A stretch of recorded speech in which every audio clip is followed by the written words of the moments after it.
अस्सलाम वालेकुम नाज़रीन, प्रोग्राम गूढ़ी गल लतीफ़ चौधरी दे नाल मैं हाँ तुहाडा मेज़बान एहसन कामरे।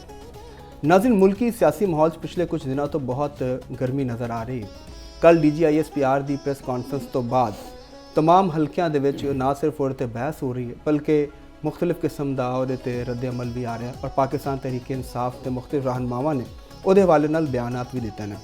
अज दे इस प्रोग्राम दे विच असीं डिस्कस करांगे कि अगे मुस्तकबिल च हुण की होण जा रहा। कल तहरीक इंसाफ का पेशावर जलसा भी है तो भी देखांगे कि उत्थे किस किस्म की चीज़ां हो सकदियां ने और ये नाल अफगानिस्तान के मामले उत्ते भी डिस्कस करांगे कि उहदे नाल मुज़ाकरात दा किन्नी वारी दौर चलिया लेकिन उसका कोई खास खातर खा फायदा जिहड़ा वो नहीं होया। तो ये नाल जिहड़ा BRA दे 100 लोगों ने उत्थे हथियार सुटे ने ये ते भी गल करांगे। तो चलने चोई साहब वाल तो डिस्कस करांगे सब तो पहले पाकिस्तान की सियासी सूरत हाल के हवाले नाल।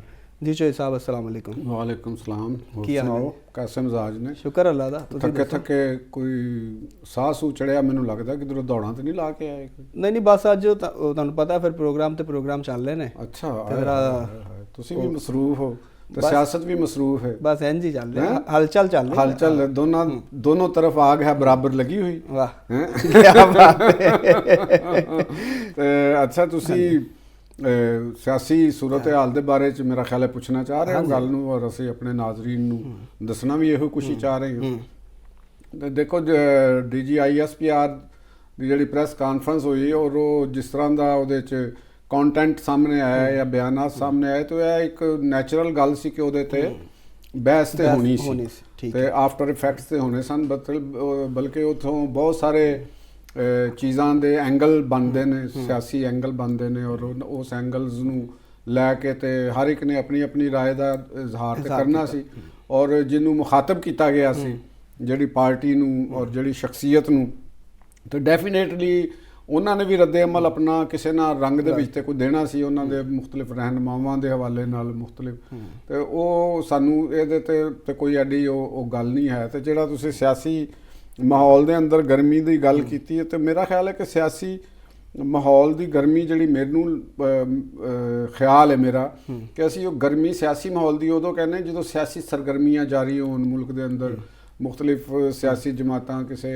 गोल नूं अचीव करने वास्ते वो कर रही होण तो या जलसे जलूस बड़े हो रहे होण तो उस वेले तो सानू लगदा तो इस वक्त जिहड़ा मैनू लग रहा कि एक पार्टी दे हवाले नाल ही सारी गल बात चल रही है। एक पार्टी एक सिस्टम दे उत्तों या जिहड़ा अरेंजमेंट है इस वक्त दा या जिहड़ी मौजूदा गवर्नमेंट हैगी है तो एक पार्टी इहदे तो खुश नहीं है या इहदे तो उहनूं इतराज़ है। सिर्फ इस हुकूमत तो ही नहीं बल्कि वो तो हुण वाज़े हो गया कि वो पाकिस्तान की फौज के उत्ते भी मतलब कि इल्ज़ामात आयद कर रहे हैं और साडे जिहड़े पाक आर्मी के जिहड़े चीफ ने उन्हां दी ज़ात नूं भी उन्होंने हदफे तनकीद बनाया तो जिहदी वजह नाल एक मौजूए बहस बनया क्योंकि अनप्रैसीडेंट ये गल सी क्योंकि देखो इत मुख्तलिफ राय सामने आ रही हैं। कुछ लोग मुख्तलिफ अंदाज अपनियां गल्लां कर रहे हैं। कुछ का ख्याल है कि DGISPR की जिहड़ी प्रेस कॉन्फ्रेंस है उहदे च कदे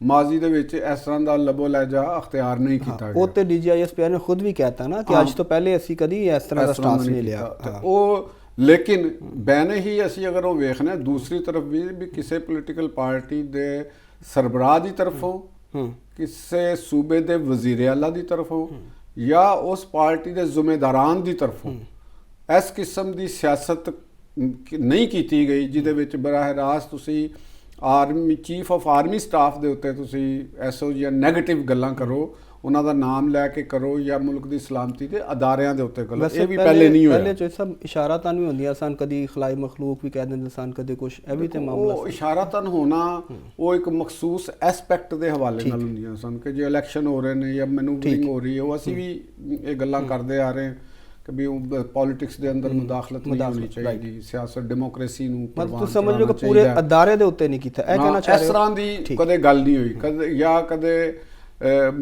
उस अदारे दे सरबराह दे हवाले दे नाल कोई इस तरह का पर्टिकुलरली यह नहीं गल की गई कि जिहड़ी ਇਹੋ जी गल होवे जिहड़ी दूसरे गैर मुल्की पाकिस्तान के जिहड़े मुखालफीन ने या दुश्मन ने जिहड़ी उन्हां दी गल या जिहड़ी वो करदे होण उस तरह की गल की जा रही होवे ਤੇ ਉਹ ਇਸ ਤਰ੍ਹਾਂ ਦਾ ਸਾਹਮਣੇ ਨਹੀਂ ਆਇਆ। ਬਹਰਹਾਲ ਵਕਤ ਚੂੰਕਿ ਅੱਗੇ ਗੁਜ਼ਰਦਾ ਹੈ, ਨਵੀਂ ਨਵੀਂ ਡਿਵੈਲਪਮੈਂਟਸ ਆਉਂਦੀਆਂ ਨੇ, ਨਵੀਂ ਨਵੀਆਂ ਚੀਜ਼ਾਂ ਆਉਂਦੀਆਂ ਨੇ, ਤੇ ਹੁਣ ਵੀ ਜਿਹੜੀ PTI ਦੀ ਤਰਫੋਂ ਜਿਹੜਾ ਲੋਕ ਗੱਲਾਂ ਕਰ ਰਹੇ ਨੇ ਉਹਨਾਂ ਦੇ ਤਰਫੋਂ ਵੀ ਹਜੇ ਕੈਟਾਗੋਰੀਕਲੀ ਉਹ ਮੁਸਲਸਲ ਹੁਣ, ਕਿਉਂਕਿ ਪ੍ਰੈਸ਼ਰ ਇੰਨਾ ਬਿਲਡ ਹੋ ਗਿਆ ਉਹਨਾਂ ਦੇ ਉੱਤੇ ਕਿ ਉਹ ਆਪਣੇ ਬਾਨੀ ਦੀ ਜਿਹੜੀ ਟਵੀਟ ਖਾਸ ਤੌਰ ਦੇ ਉੱਤੇ ਹੈਗੀ ਆ, ਤੇ ਉਹਨਾਂ ਦੀ ਸਿਸਟਰਸ ਦੇ ਜਿਹੜੇ ਇੰਟਰਵਿਊਜ਼ ਦਾ ਜਿਹੜਾ ਕੰਟੈਂਟ ਹੈਗਾ ਉਹਦੇ ਉੱਤੇ ਉਹ ਬੜਾ ਨਾ ਤੇ ਉਧਰ ਕੋਈ ਗੱਲ ਕਰਨ ਤੋਂ ਮੈਨੂੰ ਲੱਗਦਾ ਕਿ ਉਹ ਡਰਦੇ ਨੇ, ਕਿਉਂਕਿ ਸ਼ਾਇਦ ਉਹਨਾਂ ਨੇ ਪਾਰਟੀ ਦੇ ਵਿੱਚ ਰਹਿਣਾ ਹੈ।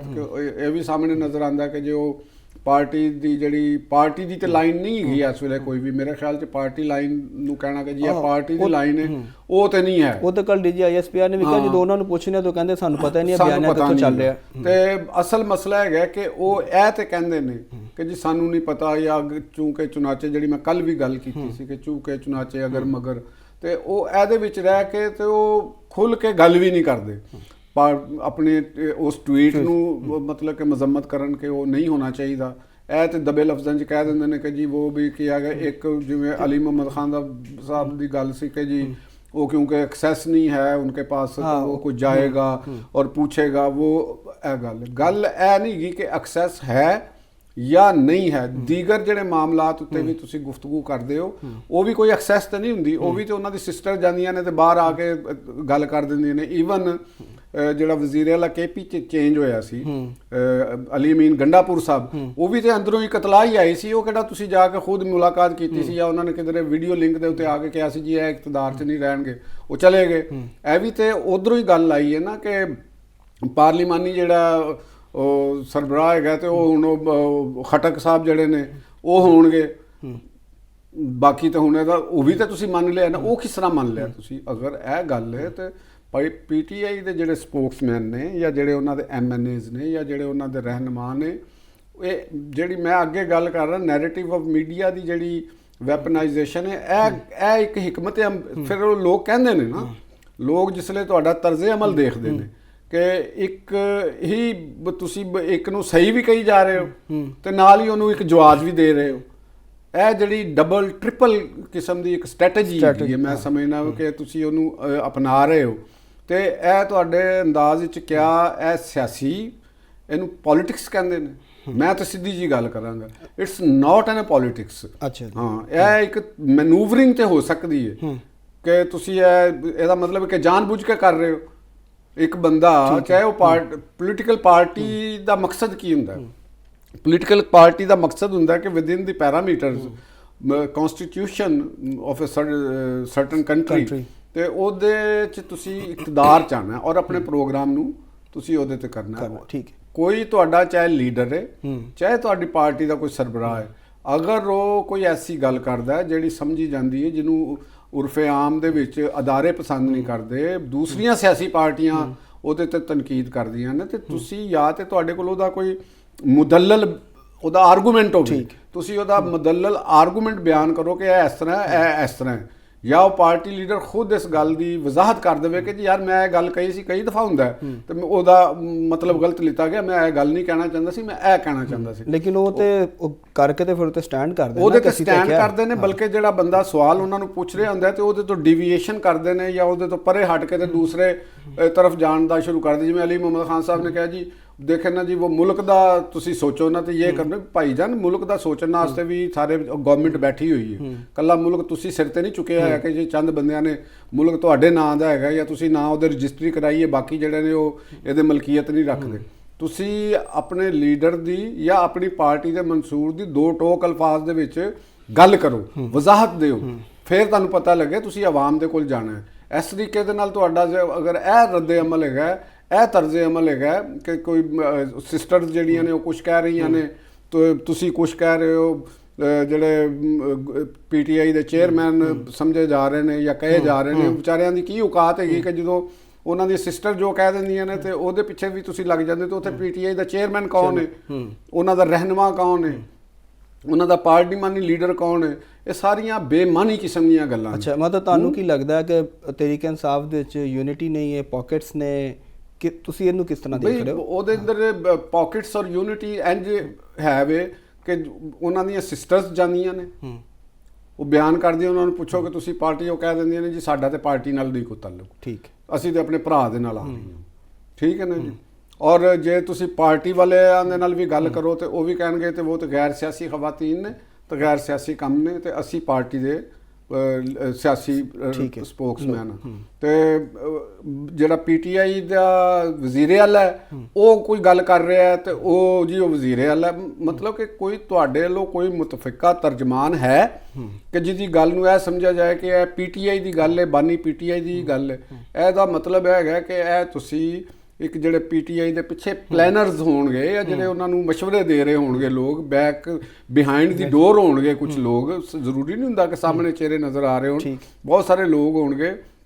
ਉਹ ਤੁਸੀਂ ਇੱਕ ਐਸੀ ਗੇਮ ਕਰ ਰਹੇ ਹੋ ਕਿ ਜਿਹਦੇ 'ਚ ਤੁਸੀਂ ਆਵਾਮ ਨੂੰ ਇੱਕ ਕਨਫਿਊਜ਼ਨ 'ਚ ਪੈਦਾ ਕੀਤਾ ਹੈ, ਅਦਾਰਿਆਂ ਨੂੰ ਕਨਫਿਊਜ਼ਨ 'ਚ ਪੈਦਾ ਕੀਤਾ ਹੈ, ਮੀਡੀਆ ਨੂੰ ਕਨਫਿਊਜ਼ਨ 'ਚ ਦਿੱਤਾ ਹੈ ਕਿ ਉਹ ਤੁਹਾਡੀ ਕਿਹੜੀ ਗੱਲ ਨੂੰ ਸੱਚੀ ਸਮਝਣ, ਕਿਹੜੀ ਗੱਲ ਨੂੰ ਦਰੁਸਤ ਸਮਝਣ ਔਰ ਕਿਹੜੀ ਗੱਲ ਨੂੰ ਗਲਤ ਸਮਝਣ। ਹੁਣ ਦੇਖ ਕੀ ਰਹੇ ਹੋ ਅੱਗੇ ਦੇਖ ਰਹੇ ਹਾਂ ਕਿ ਮੈਂ ਕੱਲ ਵੀ ਕਿਹਾ ਸੀ ਕਿ ਸਿਆਸੀ ਜਮਾਤਾਂ ਦੀ ਸਾਰੀਆਂ ਦਾ ਹੀ ਕਿ ਉਹਨਾਂ ਨੂੰ ਆਪਣਾ ਆਪਣਾ ਬਿਆਨੀਆਂ ਔਰ ਆਪਣਾ ਵਜ਼ਨ ਖੁਦ ਚੁੱਕਣਾ ਪਏਗਾ। ਤੇ ਪੀਟੀਆਈ ਵਾਸਤੇ ਇਹ ਮੈਂ ਜ਼ਰੂਰ ਮੈਂ ਕਹਾਂਗਾ ਕਿ ਉਹ ਆਪਣੀ ਮੁਸ਼ਕਲਾਤ ਮੁਸਲਸਲ ਉਹਨਾਂ ਦੀਆਂ ਵੱਧ ਰਹੀਆਂ ਨੇ। ਠੀਕ, ਮੁਸ਼ਕਲਾਤ ਇਸ ਵਾਸਤੇ ਕਿ ਉਹ ਠੀਕ ਹੈ ਆਪਣੇ ਬਿਆਨੀਏ ਦੇ ਵਿੱਚ ਤੇ ਸ਼ਾਇਦ ਉਹ ਕਾਮਯਾਬ ਜਾ ਰਹੇ ਹੋਣਗੇ, ਉਹ ਬੈਰੂਨੇ ਮੁਲਕ ਜਿਹੜੇ ਉਹਨਾਂ ਦਾ ਸੋਸ਼ਲ ਮੀਡੀਆ ਹੈ ਉਹਦੇ 'ਚ ਵੀ ਉਹ ਕਾਮਯਾਬ ਜਾ ਰਹੇ ਹੋਣਗੇ। ਦੇਖੋ ਨਾ ਕਿ ਤੁਸੀਂ ਠੀਕ ਹੈ ਤੁਸੀਂ ਜਾ ਕੇ ਬਾਹਰ ਇੰਡੀਅਨ ਮੀਡੀਆ ਨੂੰ ਵੀ ਇੰਟਰਵਿਊ ਦੇ ਲਿੱਤੇ ਔਰ ਉਹਦੇ ਅੰਦਰ ਤੁਸੀਂ ਜੋ ਚਾਹੁੰਦੇ ਸੀ ਜਾਂ ਜਿਸ ਤਰ੍ਹਾਂ ਦੀਆਂ ਤੁਸੀਂ ਗੱਲਾਂ ਕਰਨੀਆਂ ਚਾਹੁੰਦੇ ਸੀ ਉਹ ਤੁਸੀਂ ਕਰ ਲਈਆਂ। ਇੰਝ ਤੁਸੀਂ ਬਾਹਰ ਦੂਸਰੇ ਸਕਾਈ ਨਿਊਜ਼ ਨੂੰ ਜੇ ਉਹਨੂੰ ਜਿਹੜੀਆਂ ਦੇਣੀਆਂ ਚਾਹੁੰਦੇ ਸਨ ਉਹ ਤੁਸੀਂ ਕਰ ਲਏ। ਇੰਟਰਨੈਸ਼ਨਲੀ ਤੁਸੀਂ ਮੈਨੂਵਰਿੰਗ ਜਿਹੜੀ ਕਰ ਰਹੇ ਹੋ ਅਮਰੀਕਾ ਦੇ ਅੰਦਰ, ਅਮਰੀਕਨ ਸੈਨੇਟਰਸ ਦੇ ਅੰਦਰ ਇੱਕ ਦਬਾਅ ਦੀ ਕੈਫੀਅਤ ਬਣਾ ਰਹੇ ਹੋ ਕਿ ਕਿਸੇ ਤਰੀਕੇ ਦੇ ਨਾਲ ਬਾਨੀ ਪੀਟੀਆਈ ਨੂੰ ਰਿਹਾ ਕਰਾਇਆ ਜਾਏ, ਇਹ ਕਰਵਾ ਰਹੇ ਹੋ। ਲੇਕਿਨ ਉਹਦੇ ਜਿਹੜੇ ਆਫਟਰ ਸ਼ੌਕ ਮੁਲਕ ਦੇ ਅੰਦਰ ਹੋ ਰਹੇ ਨੇ ਨਾ, ਉਹਦੇ ਤੇ ਵੀ ਜਿਹੜੇ ਪੀਟੀਆਈ ਦੇ ਸੋਚ ਵਿਚਾਰ ਕਰਨ ਵਾਲੇ ਹਲਕੇ ਨੇ ਉਹਨਾਂ ਨੂੰ ਇਹ ਚੀਜ਼ ਦੇ ਉੱਤੇ ਗੌਰ ਕਰਨਾ ਚਾਹੀਦਾ ਕਿ ਤੁਸੀਂ ਆਪਣੇ ਮੁਲਕ ਦੇ ਵਿੱਚ ਜਿਹੜੀ ਮੁਸ਼ਕਲਾਤ ਨੇ ਉਹਨਾਂ ਨੂੰ ਕਿਵੇਂ ਹੱਲ ਕਰਨਾ, ਇਹਦੀ ਸਟ੍ਰੈਟੇਜੀ ਬਣਾਓ। ਬਾਹਰ ਵਾਲੀ ਸਟ੍ਰੈਟੇਜੀ ਨੇ ਮੁਲਕ ਦੇ ਅੰਦਰ ਸਟ੍ਰੈਟੇਜੀ ਉਹ ਕੰਮ ਨਹੀਂ ਕਰਨੀ। ਇਹ ਤੁਸੀਂ ਜਿਸ ਤਰ੍ਹਾਂ ਤੁਸੀਂ ਪਾਕਿਸਤਾਨ ਦੇ ਉੱਤੇ ਬਾਹਰੋਂ ਦਬਾਅ ਵਧਾਓਗੇ ਉਸ ਤਰ੍ਹਾਂ ਹੀ ਪਾਕਿਸਤਾਨ ਦੇ ਅੰਦਰ ਤੁਹਾਡੇ ਵਾਸਤੇ ਮੁਸ਼ਕਲਾਤ ਬਹੁਤ ਜ਼ਿਆਦਾ ਪੈਦਾ ਹੁੰਦੀਆਂ ਜਾਣਗੀਆਂ, ਜਿਹੜੀਆਂ ਮੈਂ ਅੱਗੇ ਮੁਸਤਕਬਲ ਵਿੱਚ ਹੋਰ ਜ਼ਿਆਦਾ ਖਤਰਨਾਕ ਅੰਦਾਜ਼ ਵਿੱਚ ਵੱਧਦੀ ਹੋਈਆਂ ਦੇਖ ਰਹੇ ਹਾਂ। ਠੀਕ, ਔਰ ਮੈਨੂੰ ਨਹੀਂ ਲੱਗਦਾ ਕਿ ਪੀਟੀਆਈ ਬਾਨੀ ਪੀਟੀਆਈ ਇਹ ਆਪਣੇ ਰਿਹਾਈ ਦੇ ਵਿੱਚ ਬਹੁਤ ਜਲਦ ਉਹਨਾਂ ਦਾ ਕੋਈ ਆਸਾਨੀ ਹੋ ਜਾਏਗੀ, ਕਿਉਂ ਮੈਨੂੰ ਉਹਨਾਂ ਦੀ ਕਾਨੂੰਨੀ ਮੁਸ਼ਕਲਾਤ ਵੀ ਬਹੁਤ ਨਜ਼ਰ ਆ ਰਹੀਆਂ, ਉਹਨਾਂ ਦੇ ਸਿਆਸੀ ਬਿਆਨੀਆਂ ਵੀ ਬਹੁਤ ਜ਼ਿਆਦਾ ਡੇਂਜਰਸ ਸੂਰਤ ਹਾਲ ਦੇ ਵਿੱਚ ਦਾਖਲ ਹੋ ਗਿਆ ਤੇ ਇਹ ਮੇਰਾ ਇਹਦੇ ਚ ਟੇਕ ਹੈਗਾ। ਠੀਕ ਹੈ, ਅੱਗੇ ਇਹਦੇ ਤੇ ਮਜ਼ੀਦ ਗੱਲ ਕਰਾਂਗੇ ਕਿਉਂਕਿ ਮਾਹੌਲ ਜਿਹੜਾ ਚੀਜ਼ਾਂ ਨਾ ਆਵਾਮ ਜਾਨਣਾ ਚਾਹ ਰਹੇ ਨੇ, ਸਾਡੇ ਨਾਜ਼ਰੀਨ ਵੀ, ਅਸੀਂ ਬਹੁਤ ਅੱਛੀ ਤਰ੍ਹਾਂ ਦੱਸ ਰਹੇ ਹਾਂ। ਨਹੀਂ ਬੜੀ ਗੂੜੀਆਂ ਗੱਲਾਂ ਕਰ ਰਹੇ ਹੋ ਤੁਸੀਂ, ਬੜੀਆਂ ਗੂੜੀਆਂ ਗੱਲਾਂ ਗੂੜੀਆਂ। ਨਾਜ਼ਰੀਨ ਵਕਤ ਇੱਕ ਬ੍ਰੇਕ ਦਾ, ਬ੍ਰੇਕ ਤੋਂ ਬਾਅਦ ਜਦੋਂ ਵਾਪਸ ਆਵਾਂਗੇ ਤੇ ਇੱਥੋਂ ਹੀ ਆਪਣੀ ਗੱਲ ਨੂੰ ਜਾਰੀ ਰੱਖਾਂਗੇ ਤੇ ਜਿਹੜਾ ਸਿਆਸੀ ਮਾਹੌਲ ਇੱਕ ਤਲਖ ਹੋਇਆ ਇਹਦੇ ਤੇ ਗੱਲ ਕਰਾਂਗੇ।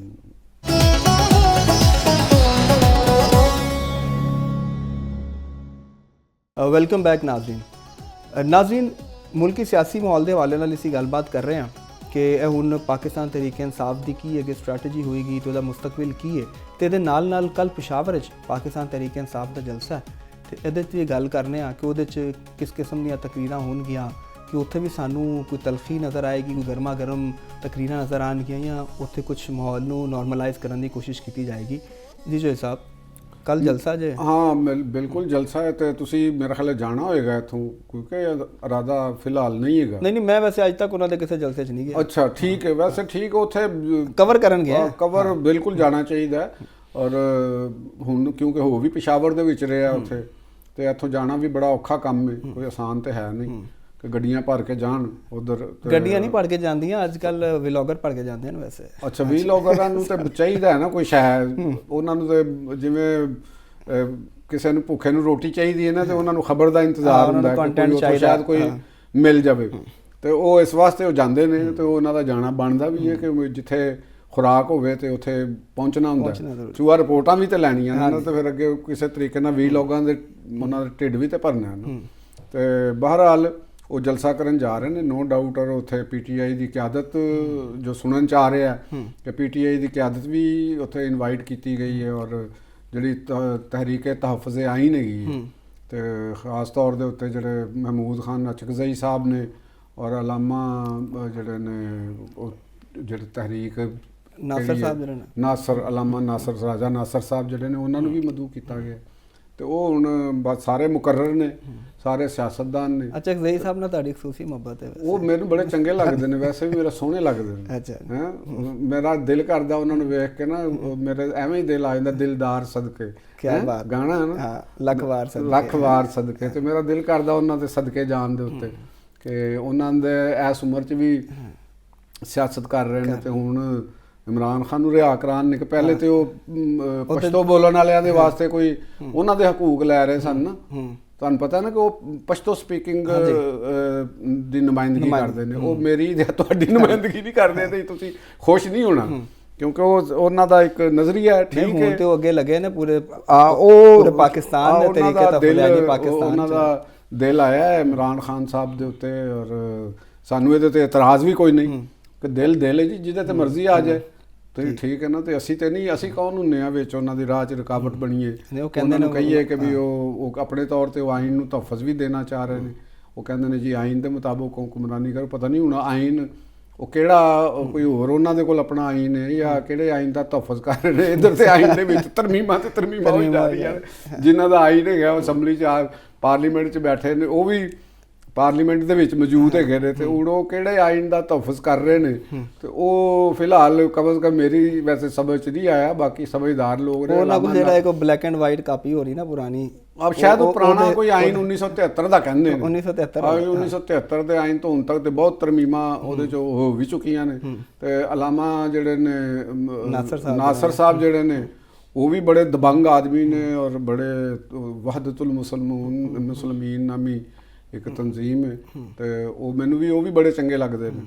ਠੀਕ ਹੈ ਨਾ, ਉਹਨਾਂ ਦੀ ਗੁਫ਼ਤਗੂ ਮੈਨੂੰ ਬਹੁਤ ਮੇਰੇ ਦਿਲ ਨੂੰ ਭਾਉਂਦੀ ਹੈ। ਲੇਕਿਨ ਉਹ ਮਸਲਾ ਫਿਰ ਉੱਥੇ ਹੀ ਆ ਜਾਂਦਾ ਕਿ ਉਹ ਵੀ ਇੱਕ ਮਸਲਕ ਦੀ ਵਾਦ ਦੀ ਨੁਮਾਇੰਦਗੀ ਕਰਦੇ ਨੇ, ਉਹਨਾਂ ਦੇ ਹਕੂਕ ਦੀ ਜਦੋਜਹਿਦ ਕਰਦੇ ਨੇ, ਉਹ ਵੀ ਮੇਰੀ ਔਰ ਤੁਹਾਡੀ ਨਹੀਂ ਕਰਦੇ। ਠੀਕ ਹੈ ਨਾ ਜੀ। ਤੇ ਇਹ ਸਾਡੇ ਵਾਸਤੇ ਚਲੋ, ਲੇਕਿਨ ਅੱਲਾਹ ਤਾਲਾ ਉਹਨਾਂ ਨੂੰ ਜ਼ਿੰਦਗੀ ਦੇਵੇ, ਉਹ ਕਿਸੇ ਦੇ ਵਾਸਤੇ ਵੀ ਚਲੋ ਕਿਸੇ ਦੀ ਬਿਹਤਰੀ ਵਾਸਤੇ ਕੰਮ ਕਰਦੇ ਰਹਿਣ। ਬਿਲਾਖਰ ਉਹ ਵੀ ਪਾਕਿਸਤਾਨੀ ਨੇ ਤੇ ਮੈਂ ਤੇ ਉਹਨਾਂ ਪਾਕਿਸਤਾਨੀਆਂ ਦੇ ਵਾਸਤੇ ਵੀ ਦੁਆ ਗੋ ਮੈਂ, ਚਲੋ ਅੱਲਾ ਕਰੇ ਤੁਹਾਡੇ ਲੀਡਰ ਤੁਹਾਡੀ ਨਈਆ ਜਿਹੜੀ ਹੈ ਨਾ ਉਹ ਪਾਰ ਲਗਾ ਦੇਣ। ਤੇ ਇਹਦੇ 'ਚ ਸਾਨੂੰ ਕੋਈ ਇਤਰਾਜ਼ ਨਹੀਂ ਹੈਗਾ। ਤੇ ਉਹ ਜਲਸੇ 'ਚ ਕਰ ਰਹੇ ਨੇ, ਉਹ ਵੀ ਆਇਨ ਬਚਾ ਰਹੇ ਨੇ। ਉਹਨਾਂ ਦਾ ਵੀ ਮਕਸਦ ਜਿਹੜਾ ਹੈ ਨਾ ਉਹ ਆਇਨ ਨੂੰ ਬਚਾਉਣਾ। ਤੇ ਪੀਟੀਆਈ ਜਿਹੜਾ ਤੁਹਾਨੂੰ ਉਹ ਪਹਿਲੇ ਹੁੰਦੀ ਸੀ, ਜਿਸਲੇ ਇਕਤਦਾਰ ਦੇ ਵਿੱਚ ਆਉਣ ਤੋਂ ਪਹਿਲੇ ਸੀ, ਉਹ ਉਹਨਾਂ ਦਾ ਨਾਰਾ ਸੀ ਤਬਦੀਲੀ ਦਾ, ਤੇ ਫਿਰ ਰਿਆਸਤ ਮਦੀਨਾ ਦਾ। ਤੇ ਉਹ ਜਿਹੜਾ ਸੀ ਤਬਦੀਲੀ ਆਈ ਦੇ, ਤੇ ਉਹਨਾਂ ਦਾ ਜਿਹੜਾ ਉਹ ਇਹ ਗਾਣਾ ਗਾਇਆ ਸੀ ਨਾ, ਜਿਹੜੇ ਗਵਰਨਰ ਸਨ ਇਮਰਾਨ ਇਸਮਾਈਲ ਸਾਹਿਬ ਨੇ ਵੀ। ਤੇ ਉਹਨਾਂ ਨੂੰ ਸਵਾਲ ਇੱਕ ਪੁੱਛਿਆ ਗਿਆ ਸੀ ਕਿ ਇਹ ਤੁਸੀਂ ਗਾਣਾ ਜਦੋਂ ਗਾਇਆ ਸੀ ਤੇ ਨੈਕਸਟ ਸਟਾਪ ਅਡਿਆਲਾ ਕਿਹਾ ਸੀ ਤੁਸੀਂ, ਤੇ ਇਹ ਕਿਹਦੇ ਵਾਸਤੇ ਤੁਸੀਂ ਇਹ ਗੱਲ ਕੀਤੀ ਸੀ ਅਡਿਆਲਾ ਦੇ ਵਿੱਚ? ਤੇ ਮੈਂ ਕਿ ਹੁਣ ਬਾਲੀ ਸਾਹਿਬ ਉਹ ਪਹੁੰਚ ਗਏ ਨੇ, ਤੇ ਤੁਸੀਂ ਇਹ ਕੀ ਸੋਚਿਆ ਸੀ ਉਸ ਵੇਲੇ, ਤੁਹਾਡੇ ਮਾਈਂਡ ਵਿੱਚ ਕੌਣ ਹੈਗਾ ਸੀ? ਤੇ ਉਹ ਥੋੜਾ ਜਿਹਾ ਮੁਹਤਾਤ ਗੁਫ਼ਤਗੂ ਕਰ ਰਹੇ ਸਨ। ਤੇ ਉਹਨਾਂ ਨੇ ਉਹ ਫਿਰ ਅਬ ਕਿਹਾ ਵੀ ਕਿ ਸਾਡੇ ਕੋਲੋਂ ਕੋਈ ਗਲਤੀ ਵੀ ਹੋਈ ਹੈ। ਆਹ ਮੈਂ ਦੇਖਿਆ ਉਹਨਾਂ ਦਾ ਕਲਿੱਪ, ਉਹਨਾਂ ਨੇ ਬੜਾ ਮਾਯੂਸੀ ਦਾ ਥੋੜਾ ਮਾਯੂਸ ਸਨ। ਲੇਕਿਨ ਚਲੋ ਇਹ ਵੀ ਬੜੀ ਗੱਲ ਹੈ ਕਿ ਆਪਣੀ ਗਲਤੀ ਨੂੰ ਮੰਨ ਲੈਣਾ, ਇਹ ਉਹਨਾਂ ਦਾ ਇੱਕ ਕ੍ਰੈਡਿਟ ਹੈਗਾ ਕਿ ਉਸ ਵੇਲੇ ਤੇ ਪਤਾ ਨਹੀਂ ਉਹ ਅਡਿਆਲਾ 'ਚ ਨਵਾਜ਼ ਸ਼ਰੀਫ ਨੂੰ ਦੇ ਰਹੇ ਸਨ। ਉਹ ਕਹਿੰਦੇ ਸਨ ਨਾ ਕਿ ਉਹ ਇੱਕ ਚੂਹੀਆ ਸੀ ਤੇ ਜਿਹਨੇ ਅਰਬਪਤੀ ਬਣਾਤਾ ਬੰਦੇ ਨੂੰ, ਮਿੱਕੀ ਮਾਊਸ ਜਿਹੜਾ ਕਾਰਟੂਨ ਬਣਾਇਆ ਸੀ ਨਾ ਚੂਹੇ ਨੇ। ਹਾਂ, ਮਿੱਕੀ ਮਾਊਸ ਤੇ ਐਸੇ ਤਰ੍ਹਾਂ ਇੱਕ ਗਾਣੇ ਨੇ ਗਵਰਨਰ ਵੀ ਤਾਂ ਬਣਾਤਾ ਸੀ। ਅਬ ਗਵਰਨਰ ਤੇ ਉਹਨਾਂ ਨੇ ਬਣਾਇਆ, ਉਹਨਾਂ ਨੇ ਗਾਇਆ ਵੀ ਹੈ, ਉਹ ਬੜਾ ਸੋਹਣਾ ਲੱਗਦਾ ਸੀ ਉਹਨਾਂ ਦਾ ਗਾਇਆ ਨਾ। ਮਤਲਬ ਕਿ ਉਹ ਅੱਛੇ ਗੁਲੂਕਾਰ ਨੇ। ਮੈਂ ਪਤਾ ਨਹੀਂ ਛੱਡ ਕਿਉਂ ਦਿੱਤਾ, ਮੈਂ ਤੇ ਚਾਹੁੰਦਾ ਸੀ ਪਾਕਿਸਤਾਨ ਦੇ ਟੈਲੈਂਟ ਜਿਹੜਾ ਹੈ ਨਾ ਉਹ ਜਿੰਨਾ ਫਲੋਰਿਸ਼ ਹੋਣਾ ਚਾਹੀਦਾ ਹੈ, ਮਤਲਬ ਕਿ ਗਾਇਕੀ ਦੇ ਮੈਦਾਨ ਦੇ ਅੰਦਰ। ਕੱਲ ਦੇ ਜਲਸੇ 'ਚ ਤਾਂ ਗਾਣੇ ਲੱਗਣਗੇ ਨਾ, ਗਾਣੇ ਵੀ ਲੱਗਣਗੇ। ਤੇ ਹੁਣ ਦੇਖਣਾ ਹੈ ਵੇ ਕਿ ਕੱਲ ਦੇ ਜਲਸੇ ਦੇ ਵਿੱਚ ਕੀ ਕਹਿੰਦੇ ਨੇ, ਕਿਉਂਕਿ ਅਸੀਂ ਫਿਲਹਾਲ ਤੇ ਕਬਲ ਉਸ ਵਕਤ ਕੋਈ ਉਹਨਾਂ ਦੀ ਤਕਰੀਰਾਂ ਦੀ ਤੇ ਗੱਲ ਨਹੀਂ ਕਰ ਸਕਦੇ। ਅਸੀਂ ਇਹ ਗੱਲ ਕੀਤੀ ਕਿ ਇਹ ਕਰੈਕਟਰ ਉੱਥੇ ਮੌਜੂਦ ਹੋਣਗੇ, ਇਹ ਪਸ ਮੰਜ਼ਰ ਹੈ ਉਹਨਾਂ ਦੇ ਸਾਹਮਣੇ। ਤੇ ਮੌਜੂਦਾ ਹਾਲਾਤ ਵਿੱਚ ਕੇਪੀ ਦੇ ਗਵਰਨਰ ਸਾਹਿਬ ਜਿਹੜੇ ਨੇ, ਉਹ ਕੇਪੀ ਦੇ ਵਜ਼ੀਰ ਆਲਾ ਸਾਹਿਬ ਨੇ, ਉੱਥੇ ਅਮਨ ਅਮਾਨ ਦੀ ਵੀ ਸੂਰਤ ਹਾਲ ਸਾਰਿਆਂ ਦੇ ਸਾਹਮਣੇ ਵੀ, ਉੱਥੇ ਟੈਰਰਿਜ਼ਮ ਦੀ ਵੀ ਸੂਰਤ ਹਾਲ ਬੜੀ ਖਤਰਨਾਕ ਸੂਰਤ ਹਾਲ। ਜਿਹੜੇ ਸਾਡੀ ਸਿਕਿਉਰਿਟੀ ਏਜੰਸੀਜ਼ ਨੇ ਉਹ ਮੁਸਲਸਲ ਉੱਥੇ ਆਪਰੇਸ਼ਨਸ ਕਰ ਰਹੇ, ਇੰਟੈਲੀਜੈਂਸ ਬੇਸ ਆਪਰੇਸ਼ਨਸ ਹੋ ਰਹੇ ਨੇ, ਔਰ ਉਹ ਉੱਥੇ ਆਪਰੇਸ਼ਨ ਦੇ ਹੱਕ 'ਚ ਨਹੀਂ ਹੈਗੇ। ਇਹ ਵੀ ਬਰਮਲਾ ਉਹ ਇੱਕ ਗੱਲ ਹੈਗੀ। ਫਿਰ ਉਹ ਮੁਲਾਕਾਤ ਇਮਰਾਨ ਖਾਨ ਨਾਲ ਜਿਹੜੀ ਉਹ ਕਰਨਾ ਚਾਹੁੰਦੇ ਸਨ, ਉਹ ਮੁਲਾਕਾਤ ਵੀ ਉਹਨਾਂ ਦੀ ਨਹੀਂ ਹੋਈ। ਤੇ ਉਸ ਮੁਲਾਕਾਤ ਦੇ ਉੱਤੇ ਉਹਨਾਂ ਨੇ ਹੁਣ ਕੁਛ ਨਵੀਂ ਸ਼ਰਾਇਤ ਵੀ ਗੌਰਮੈਂਟ ਨੇ ਕੀਤਾ ਕਿ ਵੀ ਮੁਲਾਕਾਤ ਫਿਲਹਾਲ ਅਸੀਂ ਬੰਦ ਕਰ ਰਹੇ ਹਾਂ। ਤੇ ਅਗਰ ਇਹ ਮੁਲਾਕਾਤ ਹੋਣੀ ਹੈ ਤੇ ਕਿਸ ਤਰ੍ਹਾਂ ਹੋਣੀ ਹੈ, ਤੇ ਨਵੇਂ ਰੂਲਸ ਐਂਡ ਰੈਗੂਲੇਸ਼ਨਸ ਹੋਣਗੇ। ਔਰ ਉਹਨਾਂ ਦੀ ਜਿਹੜੀ ਸਿਸਟਰ ਅਲੀਮਾ ਖਾਨ ਸਾਹਿਬਾ ਨੇ, ਉਹਨਾਂ ਨੇ ਵੀ ਕਿਹਾ ਕਿ ਜੀ ਅਸੀਂ 24-25 ਲੋਕਾਂ ਦਾ ਕੁਝ ਆਰਡਰ ਨੇ ਹਾਈ ਕੋਰਟ ਦੇ ਕੇ ਇਹ ਬੰਦੇ ਮਿਲ ਸਕਦੇ ਨੇ ਉਹਨਾਂ ਨੂੰ, ਤਾਂ ਕਿ ਉਹਨਾਂ ਦੀ ਕੈਦ ਤਨਹਾਈ ਨੂੰ ਦੂਰ ਕਰਨ ਦਾ ਇੱਕ ਜ਼ਰੀਆ ਬਣ ਸਕੇ।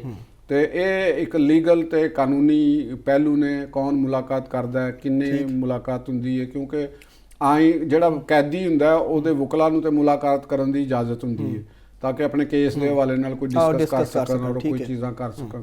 ਇੰਝ ਹੀ ਉਹਨਾਂ ਦੇ ਲਾਹਿਕੀਨ ਜਿਹੜੇ ਹੁੰਦੇ ਨੇ, ਕਰੀਬੀ ਅਜ਼ੀਜ਼ ਇਹ ਉਹ ਹੁੰਦੇ ਨੇ, ਉਹਨਾਂ ਨੂੰ ਵੀ ਇਜਾਜ਼ਤ ਹੁੰਦੀ ਹੈ ਤਾਂ ਕਿ ਉਹ ਉਹਨਾਂ ਦੇ ਨਾਲ ਵੀ ਕੋਈ ਮਸ਼ਵਰਾ ਕਰਨਾ ਚਾਹਣ ਜਾਂ ਆਪਣੀ ਖੈਰ ਖੈਰੀਅਤ ਮਤਲੂਬ ਦੱਸਣੀ ਹੋਵੇ, ਉਹਨਾਂ ਨਾਲ ਵੀ ਹੁੰਦੀ ਹੈ। ਤੇ ਉਹਨਾਂ ਦੇ ਬੇਟਿਆਂ ਦੇ ਨਾਲ ਜਿਹੜੀ ਟੈਲੀਫੋਨਿਕ ਗੁਫ਼ਤਗੂ ਦੇ ਨਾਲ ਜਿਹੜਾ ਉਹਨਾਂ ਦਾ ਇੱਕ ਟਾਈਮ ਮੁਕਰਰ ਹੈ, ਉਹਦੇ ਤੇ ਵੀ ਫਿਰ ਇਹ ਸਾਰਾ ਕੁਝ ਹੋਣਾ। ਤੇ ਇਹ ਕਿਸ ਤਰ੍ਹਾਂ ਤੈਅ ਹੁੰਦਾ ਹੈ, ਇਹ ਕੀ ਤੈਅ ਕਰਦੇ ਨੇ ਪੀਟੀਆਈ ਦੇ ਲੋਕਾਂ ਦਾ, ਜਾਂ ਜਿਹੜੇ ਉਹ ਮੁਲਾਕਾਤ ਕਰ ਉਹਨਾਂ ਦਾ ਬਿਹੇਵੀਅਰ ਨੈਕਸਟ ਕੀ ਹੁੰਦਾ ਹੈ, ਇਹ ਡਿਪੈਂਡ ਕਰਦਾ ਹੈ ਕਿ ਅੱਗੇ ਉਹਨਾਂ ਦੇ ਨਾਲ ਕੀ ਸਲੂਕ ਹੋਏਗਾ। ਲੇਕਿਨ ਅਗਰ ਤੇ ਉਹ ਜਲਸੇ ਨੂੰ ਇੱਕ ਐਸਾ ਰੰਗ ਦਿੰਦੇ ਨੇ ਜਿਹੜਾ ਤਸਾਦਮ, ਜਿਵੇਂ ਕਿ ਕਿਹਾ ਜਾ ਰਿਹਾ, ਮੁਖਤਲਿਫ ਰਾਏ ਮੁਖਤਲਿਫ ਸਾਹਮਣੇ ਆ ਰਹੀ ਹੈ ਕਿ ਉਹਦੇ 'ਚ ਕੋਈ ਸ਼ਾਇਦ ਕੋਈ ਵੱਡਾ ਐਲਾਨ ਕਰਨਗੇ। ਵੱਡਾ ਐਲਾਨ ਕੀ ਕਰ ਸਕਦੇ ਨੇ? ਇhtਜਾਜ ਦਾ ਕੋਈ ਐਲਾਨ? ਇhtਜਾਜ ਤੇ ਉਹ ਕਰ ਹੀ ਰਹੇ ਨੇ ਨਾ, ਉਹ ਤੇ ਮੁਸਲਸਲ ਹੀ ਇhtਜਾਜ ਹੈ। ਹੋਰ ਉਹਨਾਂ ਨੇ ਇhtਜਾਜ ਕਿੰਨੇ ਕੋ ਕਰਨੇ ਨੇ? ਨਹੀਂ, ਧਰਨਾ ਜਿਹੜਾ ਜਨਾਬ, ਧਰਨੇ ਦਾ ਵੀ ਉਹ ਧਰਨਾ ਦੇ ਕੇ ਬੈਠ ਜਾਣ, ਜਿਵੇਂ ਪਹਿਲੇ ਉੱਥੇ ਬੈਠ ਜਾਣ। ਧਰਨਾ ਅਗਰ ਉੱਥੇ ਦੇਣਾ ਚਾਹੁੰਦੇ ਨੇ ਤੇ ਉਹ ਤੇ ਕਿਸੇ ਨੇ ਨਹੀਂ ਉਹਨਾਂ ਨੂੰ ਰੋਕਿਆ, ਉਹ ਧਰਨਾ ਦੇ ਲੈਣ ਇਸਲਾਮਾਬਾਦ ਆਣ। ਇਹ ਉੱਥੋਂ ਦਾ ਲਾਹੇ ਅਮਲ ਹੋਏਗਾ। ਯਾਨੀ ਅਗਰ ਉਹ ਧਰਨਾ ਦਿੰਦੇ ਨੇ ਜਾਂ ਉਹ ਕਰਦੇ ਨੇ ਤਾਂ ਮਤਲਬ ਹੈ ਕਿ ਉਹ ਟਕਰਾਓ ਦੀ ਪਾਲਿਸੀ ਨੂੰ ਜਾਰੀ ਰੱਖ ਰਹੇ ਨੇ, ਜਾਂ ਇਸ ਤੋਂ ਵੱਧ ਕੇ ਕੋਈ ਹੋਰ ਕੋਈ ਖਤਰਨਾਕ ਕਿਸਮ ਦੀ ਡਿਵੈਲਪਮੈਂਟ ਦਾ ਐਲਾਨ ਕਰਦੇ ਨੇ, ਤੇ ਉਹ ਵੀ ਸਾਹਮਣੇ ਆਏਗਾ। ਲੇਕਿਨ ਜਿਹੜੀ ਮੇਰਾ ਇਹਦੇ 'ਚ ਫੋਰਸ ਹੀ ਹੈਗਾ ਕਿ ਪੀਟੀਆਈ ਦੇ ਜਿਹੜੇ ਮਸ਼ਵਰਾ ਪਾਲਿਸੀ ਸਾਜ਼ ਨੇ, ਜਾਂ ਜਿਹੜੇ ਉਹਨਾਂ ਦੇ ਥਿੰਕ ਟੈਂਕ ਨੇ, ਜਾਂ ਜਿਹੜੇ ਉਹਨਾਂ ਦੇ ਦਿਮਾਗ ਨੇ, ਉਹ ਜਿਸ ਅੰਦਾਜ਼ ਦੇ ਵਿੱਚ ਸਿਆਸਤ ਨੂੰ ਆਪਣੀ ਨੂੰ ਅੱਗੇ ਵਧਾਉਣ ਦੀ ਕੋਸ਼ਿਸ਼ ਕਰ ਰਹੇ ਨੇ, ਉਹ ਉਹਨਾਂ ਵਾਸਤੇ ਠੀਕ ਨਹੀਂ ਹੈ। ਉਹ ਠੀਕ ਇਸ ਵਾਸਤੇ ਨਹੀਂ ਹੋਗਾ ਕਿ ਮੈਨੂੰ ਇਹ ਲੱਗ ਰਿਹਾ ਕਿ ਜਿਹੜੇ ਕਾਨੂੰਨੀ ਪਹਿਲੂ ਹੁੰਦੇ ਨੇ, ਜਿਹੜੇ ਕੇਸਿਸ ਦੇ ਉੱਤੇ ਇੱਕ ਜ਼ਰੂਰਤ ਹੁੰਦੀ ਹੈ, ਉੱਧਰ ਉਹਨਾਂ ਦੀ ਤਵੱਜਾ ਘੱਟ ਹੈ। ਦੇਖੋ, ਤੁਸੀਂ ਸਿਸਟਮ ਦੇ ਨਾਲ ਲੜ ਕੇ, ਸਿਸਟਮ ਨੂੰ ਡਰਾ ਕੇ, ਸਿਸਟਮ ਨੂੰ, ਇਹ ਪੋਸੀਬਲ ਨਹੀਂ ਹੁੰਦਾ। ਇਹ ਸਾਡੇ ਸਾਹਮਣੇ ਪੂਰੀਆਂ ਮਿਸਾਲਾਂ ਮੌਜੂਦ ਨੇ। ਅੱਛਾ, ਉਹ ਵੈਸੇ ਕਹਿ ਰਹੇ ਨੇ ਕਿ ਅਸੀਂ ਤੇ ਇਸ ਤਰ੍ਹਾਂ ਇੱਕ ਪੂਰਾ ਇਨਕਲਾਬ ਜਿਹੜਾ ਨਾ ਉਹੀ ਲੈਵਾਂਗੇ ਕਿ ਤੁਸੀਂ ਦੇਖ ਲਓ, ਜੋ ਵੀ ਬਾਨੀ ਪੀਟੀਆਈ ਦੇ ਜ਼ਰਾ ਜਿਹਾ ਟਵਿੱਟਰ ਹੁੰਦਾ ਤੇ ਦੂਰ ਦੂਰ ਤੱਕ ਉਹਦੀ ਗੂੰਜ ਜਾਂਦੀ ਹੈ ਤੇ ਲੋਕ ਉਹਨੂੰ ਆਰਗੂਮੈਂਟ ਨੂੰ ਬਾਏ ਵੀ ਕਰਦੇ, ਤੇ ਆਵਾਮ ਦੇ ਵਿੱਚ ਉਹ ਕਹਿੰਦੇ ਨੇ ਕਿ ਸੈਂਟੀਮੈਂਟਸ ਮੌਜੂਦ ਨੇ, ਸਿਰਫ ਇੱਕ ਚੰਗਾਰੀ ਲੱਗਣ ਦੀ ਦੇਰ ਹੈ। ਇਹ ਉਹਨਾਂ ਦੇਖੋ, ਇਹ ਉਹਨਾਂ ਦੀ ਇੱਕ ਪਰਸੈਪਸ਼ਨ, ਇੱਕ ਉਮੀਦ, ਕੈਲਕੂਲੇਸ਼ਨ ਉਹਨਾਂ ਦੀ ਹੋਏਗੀ ਨਾ। ਤੁਹਾਨੂੰ ਕੀ ਲੱਗਦਾ? ਹਾਂ, ਲੇਕਿਨ ਮੈਨੂੰ ਇਹ ਨਹੀਂ ਪੋਸੀਬਲ ਲੱਗ ਰਿਹਾ। ਇਹਦੀ ਵਜ੍ਹਾ ਹੈਗੀ ਹੈ ਕਿ ਜਿਹੜੀ ਦੂਸਰੀ ਸਾਈਡ ਹੈਗੀ ਹੈ, ਜਿਹੜਾ ਉਹਨਾਂ ਦੇ ਮੱਦੇ ਮੁਕਾਬਲ ਸਾਈਡ ਹੈਗੀ ਹੈ, ਤੁਸੀਂ ਸਿਰਫ ਇਹ ਨਾ ਕਹੋ ਕਿ ਉਹਨਾਂ ਦੇ ਮੱਦੇ ਮੁਕਾਬਲ ਕੋਈ ਇਸਟੈਬਲਿਸ਼ਮੈਂਟ ਹੈਗੀ। ਕੱਲੀ ਇਸਟੈਬਲਿਸ਼ਮੈਂਟ ਹੁੰਦੀ ਤਾਂ ਇੱਕ ਮਸਲਾ ਹੋਰ ਸਮਝਿਆ ਜਾ ਸਕਦਾ ਸੀ। ਮੁਲਕ ਦੀਆਂ ਜਿਹੜੀਆਂ ਇਸ ਵਕਤ ਗਵਰਨਮੈਂਟ ਦੇ ਵਿੱਚ ਪਾਰਟੀਆਂ ਨੇ, ਉਹ ਕੋਈ ਕੱਲੀ ਮੁਸਲਿਮ ਲੀਗ ਨੂਨ ਤੇ ਗਵਰਨਮੈਂਟ 'ਚ ਨਹੀਂ ਹੈ ਨਾ। ਹਾਂਜੀ, ਤੇ ਪੀਪਲਸ ਪਾਰਟੀ ਵੀ ਗਵਰਨਮੈਂਟ 'ਚ ਹੈਗੀ ਹੈ, MQM ਵੀ ਉਸ ਗਵਰਨਮੈਂਟ ਦਾ ਹਿੱਸਾ ਹੈਗੀ ਹੈ। ਤੇ ਲਿਹਾਜ਼ਾ ਤੁਸੀਂ ਇਹ ਨਹੀਂ ਕਹਿ ਸਕਦੇ ਕਿ ਇਹ ਜਿਹੜੀਆਂ ਪਾਰਟੀਆਂ ਦੇ, ਇਹਨਾਂ ਦਾ ਹੁਣ ਪੂਰੇ ਪਾਕਿਸਤਾਨ 'ਚ ਇੱਕ ਵੀ ਵੋਟ ਨਹੀਂ ਹੈਗਾ। ਇਹ ਤਾਂ ਨਹੀਂ ਕਹਿ ਸਕਦੇ ਨਾ। ਜ਼ਾਹਿਰ ਵੱਡੀਆਂ ਪਾਰਟੀਆਂ ਨੇ, ਉਹਨਾਂ ਦੇ ਵੋਟ, ਉਹਨਾਂ ਦੇ ਨਾਲ ਵੀ ਤਾਂ ਲੋਕ ਹੈ ਨੇ। ਇਹਦਾ ਮਤਲਬ ਕਿ ਜਿਹੜੇ ਉਹਨਾਂ ਦੇ ਨਾਲ ਲੋਕ ਨੇ, ਉਹ ਪੀਟੀਆਈ ਦੇ ਨਾਲ ਮੁਤਫਿਕ ਨਹੀਂ ਹੈਗੇ। ਜੇ ਤੁਸੀਂ ਇਹ ਕਹੋ ਕਿ ਅਸੀਂ ਕਾਲਜਿਸ, ਯੂਨੀਵਰਸਿਟੀ ਦੇ ਲੜਕਿਆਂ ਦੀ ਜੈਨਜ਼ੀ ਕਿਸਮ ਦਾ ਤੁਸੀਂ ਇੱਥੇ ਰਿਪੀਟ ਕਰਨਾ ਚਾਹੋ, ਜਾਂ ਇੱਥੇ ਵੀ ਤੁਸੀਂ ਉਹ ਗੱਲ ਕਰਨਾ ਚਾਹੋ, ਉਹ 3-4 ਦਫਾ ਇਹ ਕੋਸ਼ਿਸ਼ ਹੋ ਚੁੱਕੀ ਹੈ, ਲੇਕਿਨ ਉਹ ਨਹੀਂ ਹੋ ਸਕੀ, ਕਿਉਂਕਿ ਹਰ ਮੁਲਕ ਦੇ ਡਾਇਨਾਮਿਕਸ ਡਿਫਰੈਂਟ ਹੈ ਨੇ। ਪਾਕਿਸਤਾਨ ਦੇ ਅੰਦਰ ਜਿਹੜਾ ਇੱਕ ਪੰਜਾਬ ਦੇ ਅੰਦਰ ਸੂਰਤ ਹਾਲ ਹੋ ਰਹੇ, KP ਦੇ ਅੰਦਰ ਹੋ ਰਹੇ, ਬਲੋਚਿਸਤਾਨ ਦੇ ਅੰਦਰ ਹੋ ਰਹੇ, ਸਿੰਧ ਦੇ ਅੰਦਰ ਹੋ ਰਹੇ, ਇਹ ਸਾਰੀਆਂ ਡਾਇਨਾਮਿਕਸ ਨੇ। ਕਿਆ ਇਹ ਸਾਰੇ ਲੋਕਾਂ ਦੇ ਜਾਂ ਸਾਰੇ ਲੋਕ ਜਿਹੜੇ ਨੇ ਉਹ ਇਸ ਹੱਦ ਤੱਕ ਕਿਆ ਉਹ ਨਾਲ ਨੇ ਕਿ ਵੀ ਉਹ ਇਸ ਸਿਸਟਮ ਨੂੰ ਉਲਟ ਦੇਣਗੇ, ਜਾਂ ਇੱਥੋਂ ਦੇ ਜਿਹੜੇ ਸਟੇਕ ਹੋਲਡਰ ਨੇ, ਇਕੱਲੇ ਆਵਾਮ ਨਹੀਂ, ਜਿਹੜੇ ਸਟੇਕ ਹੋਲਡਰ ਨੇ, ਇਸ ਮੁਲਕ ਦੀ ਮਿਡਲ ਕਲਾਸ ਹੈਗੀ ਹੈ, ਇਸ ਮੁਲਕ ਦਾ ਕਾਰੋਬਾਰੀ ਤਬਕਾ ਹੈਗਾ ਹੈ, ਉਹ ਕਿਆ ਉਹ ਚਾਹੇਗਾ ਕਿ ਇਸ ਮੁਲਕ ਦੇ ਵਿੱਚ ਕੋਈ ਅਨਾਰਕੀ, ਇੰਤਸ਼ਾਰ ਦੀ ਕੈਫੀਅਤ ਪੈਦਾ ਹੋ ਜਾਵੇ। ਅਗਰ ਸਿਰਫ ਇਸ ਵਕਤ ਵੀ ਦੇਖਿਆ ਜਾਏ ਤਾਂ ਸਿਸਟਮ ਨਾਲ ਅਗਰ ਟਕਰਾ ਰਹੀ ਹੈ, ਅੰਦਰੂਨੇ ਮੁਲਕ ਤੇ ਉਹਨਾਂ ਦੀ ਟਕਰਾਓ ਦੀ ਕੋਈ ਚੀਜ਼ ਨਜ਼ਰ ਨਹੀਂ ਆਉਂਦੀ ਨਾ, ਕਿ ਅੰਦਰੂਨੇ ਮੁਲਕ ਉਹਨਾਂ ਨੇ ਕੋਈ ਬੜਾ ਵੱਡਾ ਤੂਫਾਨ ਬਰਪਾ ਕਰਤਾ ਹੈ, ਪਾਕਿਸਤਾਨ ਦੇ ਵਿੱਚ ਉਹਨਾਂ ਨੇ ਕੋਈ ਸੜਕਾਂ ਬੰਦ ਕਰਤੀ। ਐਸੀ ਤੇ ਸਾਨੂੰ ਸਿਚੁਏਸ਼ਨ ਨਹੀਂ ਨਜ਼ਰ ਆ ਜਾਂਦੀ। ਜਿਹੜੀ ਬਾਨੀ ਪੀਟੀਆਈ ਦੀ ਮੁਲਾਕਾਤ ਵਾਸਤੇ ਵੀ ਜਿਹੜੇ ਆਖਰੀ ਉੱਥੇ ਜਿਹੜਾ ਬੰਦੇ ਇਕੱਠੇ ਹੋਏ ਨੇ, ਉਹ ਕਿੰਨੇ ਕੁ ਸਨ? ਉਹਨਾਂ ਨੇ ਕੋਸ਼ਿਸ਼ ਆਪਣੀ ਪੂਰੀ ਕੀਤੀ ਸੀ ਕਿ ਇੱਥੇ ਬੰਦੇ ਇਕੱਠੇ ਹੋ ਜਾਣ, ਤੇ ਹੁਣ ਇਹ ਜਿਹੜਾ ਜਲਸਾ ਹੋਣਾ ਹੈ ਇਹਦੇ ਵੀ ਸਾਨੂੰ ਸਾਹਮਣੇ ਆ ਜਾਣੀ ਕਿ ਕਿੰਨੀ ਕੁ ਉੱਥੇ ਗੈਦਰਿੰਗ ਹੁੰਦੀ ਹੈ। ਹਾਲਾਂਕਿ ਪੂਰੀ ਸੂਬਾਈ ਹਕੂਮਤ ਉਹਦੇ ਵਾਸਤੇ ਪੂਰੀ ਕੋਸ਼ਿਸ਼ ਕਰ ਰਹੀ ਹੋਏਗੀ ਉਸ ਮਾਮਲੇ ਨੂੰ ਕੈਸ਼ ਕਰਨ ਵਾਸਤੇ। ਅਸਲ ਮਸਲਾ ਹੈਗਾ ਕਿ ਇਹ ਸਾਰੀ ਜਦੋਜਹਿਦ ਜਿਹੜੀ ਹੋ ਰਹੀ ਹੈ ਉਹ ਹੋ ਰਹੀ ਹੈ 9 ਮਈ ਦੇ ਕੇਸਿਸ ਦੇ ਕਿਸੇ ਤਰੀਕੇ ਨਾਲ ਉਹਨਾਂ ਤੋਂ ਅਵਰਟ ਕੀਤਾ ਜਾਏ, ਉਹਨਾਂ ਤੋਂ ਬਚਾਇਆ ਜਾਵੇ। ਅਸਲ ਮਸਲਾ ਹੈਗਾ ਕਿ 9 ਮਈ ਦੇ ਮੁਕੱਦਮਾਤ 'ਚੋਂ ਸਾਨੂੰ ਛੂਟ, ਦੇਖੋ KP ਦੀ ਕੈਬਨਿਟ ਨੇ ਵੀ ਉਹ ਕੰਮ ਕੀਤਾ ਹੈ ਕਿ ਜੀ ਉਹਨਾਂ ਦੇ ਉੱਤੇ ਕਾਰਵਾਈ ਨਹੀਂ ਹੋਏਗੀ। ਵੀ ਦੇਖੋ ਨਾ ਕਿ ਅਗਰ ਕਿਸੇ ਤੇ ਜੁਰਮ ਸਰਦਰਦ ਹੋਇਆ, ਕਿਸੇ ਦੇ ਨੇ ਕੋਈ ਕੰਮ ਕੀਤਾ ਹੈ, ਤੇ KP ਦੀ ਕੈਬਨਿਟ ਨੂੰ ਤੇ ਇਖਲਾਕੀ ਤੌਰ ਤੇ ਤੁਹਾਨੂੰ ਇਹ ਸੋਚਣਾ ਚਾਹੀਦਾ ਕਿ ਜਿਹੜਾ ਕੋਈ ਜੁਰਮ ਹੋ ਗਿਆ ਜਿਹਦੇ ਤੇ ਕੋਈ ਪਰਚਾ, ਤੁਸੀਂ ਕੀ ਕਹਿ ਰਹੇ ਹੋ ਕਿ ਉਹਨਾਂ ਦੇ ਉੱਤੇ ਕਾਰਵਾਈ ਨਾ ਕਰੋ। ਸਹੀ, ਇਹ ਕਿਸੇ ਹਕੂਮਤ ਵਾਸਤੇ ਔਰ ਖਾਸ ਤੌਰ ਤੇ ਉਹ ਹਕੂਮਤ ਵਾਸਤੇ ਸੂਬੇ ਦੀ ਜਿਹੜੀ ਖੁਦ ਨੂੰ ਆਵਾਮ ਦੀ ਰਿਪਰੈਜ਼ੈਂਟੇਟਿਵ ਕਹਿ ਰਹੀ ਹੋਵੇ, ਜਦਕਿ ਲੋਕ ਮੁਕੱਦਮਿਆਂ 'ਚ ਗ੍ਰਿਫਤਾਰ ਹੋਣ, ਆਵਾਮ ਮੁਕੱਦਮਿਆਂ ਦੇ ਵਿੱਚ ਗ੍ਰਿਫਤਾਰ ਨੇ, ਮੁਖਤਲਿਫ ਕੇਸਾਂ ਦੇ ਵਿੱਚ ਗ੍ਰਿਫਤਾਰ ਨੇ, ਪੁਲਿਸ ਦੇ ਨਾਲ ਉਹ ਜਿੱਥੇ ਜਿੱਥੇ ਮਾਮਲਾਤ ਨੇ ਅਦਾਲਤਾਂ 'ਚ ਕਚਹਿਰੀਆਂ 'ਚੋਂ ਜਾ ਰਹੇ ਨੇ, ਤੇ ਤੁਸੀਂ ਇਹ ਕਿਸ ਤਰ੍ਹਾਂ ਇਹ ਮਨਜ਼ੂਰੀ ਦੇ ਰਹੇ ਹੋ ਕਿ ਇੱਕ ਖਾਸ ਕਿਸਮ ਦੇ ਲੋਕ ਨੇ, ਖਾਸ ਤੌਰ ਤੇ 9 ਮਈ ਔਰ 26 ਨਵੰਬਰ ਦੇ ਇਹ ਵਾਲੇ ਕੇਸਿਸ ਦੇ ਕਿਸੇ ਤੇ ਨਹੀਂ ਚੱਲ ਸਕਦੇ, ਔਰ ਫਿਰ ਰੇਡੀਓ ਪਾਕਿਸਤਾਨ ਤੇ ਜਿਹੜਾ ਹਮਲਾ ਹੈ ਉਹਦੇ ਵਿੱਚ ਨਹੀਂ ਹੋ ਸਕਦਾ ਵੀ ਕਿਉਂ? ਇਹਦਾ ਮਤਲਬ ਤੁਹਾਡਾ ਜਿਹੜਾ ਇਹ ਨਜ਼ਰੀਆ ਲੋਕਾਂ ਨੂੰ ਇਹ ਦੱਸਣਾ ਕਿ ਅਸੀਂ ਰੂਲ ਆਫ ਲਾਅ ਚਾਹੁੰਦੇ ਹਾਂ, ਅਸੀਂ ਇਕੁਐਲਿਟੀ ਆਫ ਪੀਪਲਸ ਚਾਹੁੰਦੇ ਹਾਂ, ਤੇ ਤੁਸੀਂ ਤੇ ਉਹਦੇ ਨਾਲ ਨਹੀਂ ਚੱਲ ਰਹੇ ਨਾ। ਇਹਦਾ ਮਤਲਬ ਕਿ ਸਾਰਾ ਕੁਝ ਤੁਹਾਡਾ ਦਿਖਾਵਾ ਹੈ। ਤੇ ਇਹ ਚੀਜ਼ਾਂ ਮੈਨੂੰ ਆਉਣ ਵਾਲੇ ਟਾਈਮ ਦੇ ਵਿੱਚ ਵੀ, ਔਰ ਇਹ ਮੁਸ਼ਕਲਾਤ PTI ਅੰਦਰੂਨੇ ਮੁਲਕ ਆਪਣੇ ਵਾਸਤੇ ਬਹੁਤ ਜ਼ਿਆਦਾ, ਉਹਨਾਂ ਵਾਸਤੇ ਹਾਲਾਤ ਉਹ ਤੰਗ ਨਜ਼ਰ ਆ ਰਹੇ ਨੇ, ਔਰ ਉਹ ਅੱਜ ਵੀ ਉਹਨਾਂ ਵਾਸਤੇ ਬਿਹਤਰੀ ਦਾ ਇਹੋ ਹੀ ਰਸਤਾ ਹੈਗਾ ਕਿ ਉਹ ਆਪਣੀ ਸਟ੍ਰੈਟਜੀ ਨੂੰ ਚੇਂਜ ਕਰਨ, ਸਿਸਟਮ ਦੇ ਨਾਲ ਅੱਛੇ ਤਰੀਕੇ ਦੇ ਨਾਲ ਚੱਲਣ ਦੀ ਕੋਸ਼ਿਸ਼ ਕਰਨ। ਜਿਸ ਤਰ੍ਹਾਂ ਨਵਾਜ਼ ਸ਼ਰੀਫ ਨੇ, ਆਸਫ ਅਲੀ ਜ਼ਰਦਾਰੀ ਸਾਹਿਬ ਨੇ ਜਿਸ ਤਰੀਕੇ ਦੇ ਨਾਲ ਸਿਸਟਮ ਦੇ ਨਾਲ ਟਕਰਾਏ ਵੀ ਨੇ, ਲੇਕਿਨ ਉਹ ਬੈਕਫੁੱਟ ਤੇ ਵੀ ਗਏ ਨੇ ਔਰ ਉਹਨਾਂ ਨੇ ਆਪਣਾ ਰਸਤਾ ਬਣਾਇਆ। ਤੇ ਤੁਸੀਂ ਵੀ ਆਪਣਾ ਰਸਤਾ ਬਣਾਉਣ ਦੀ ਕੋਸ਼ਿਸ਼ ਕਰੋ। ਇਹ ਜਿਹੜਾ ਹੈ ਨਾ, ਤੁਹਾਨੂੰ ਜਿਹੜੇ ਖਾਸ ਤੌਰ ਤੇ ਮੈਂ ਜਿਹੜੀ ਉਹਨਾਂ ਦੀ PTI ਦੀ ਸਿਸਟਰਸ ਨੇ ਉਹਨਾਂ ਨੂੰ ਕਹਾਂਗਾ ਕਿ ਜਿਹੜੇ ਲੋਕ ਤੁਹਾਨੂੰ ਟਕਰਾਓ ਵਾਲੇ ਕਰ ਰਹੇ ਨੇ ਉਹ ਤੁਹਾਡੇ ਦੋਸਤ ਨਹੀਂ ਹੈਗੇ, ਤੁਹਾਡੇ ਹਮਦਰਦ ਨਹੀਂ ਹੈਗੇ।